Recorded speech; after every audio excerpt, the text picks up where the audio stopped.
फुलवा लगाए फुलवारी।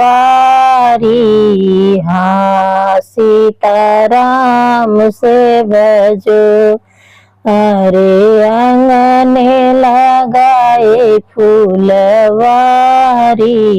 हाँ सीताराम से भजो फुलवा तोराई गई समधीरम के बहिनी। अरे आंगने गिरिनी बिचलानी। हाँ सीताराम से भजो अरे अछला बिलच होई गई।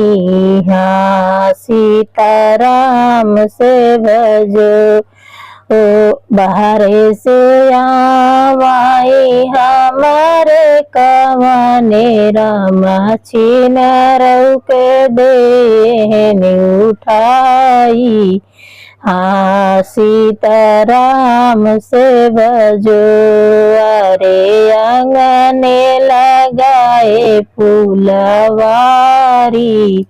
हाँ सीताराम से भजो फुलवा तोराई गई अगुआ के बहिनी। अरे आंगने गिरिनी बिचलानी।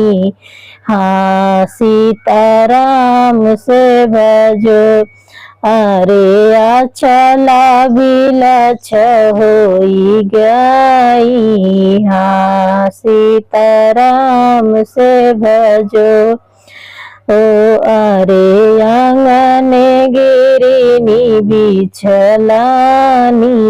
हाँ सीताराम से भजो बाहरे से आवाई दूल्हा बाहरे से आवाई चाचा कवने रामा छिनरऊ के ले उठाई।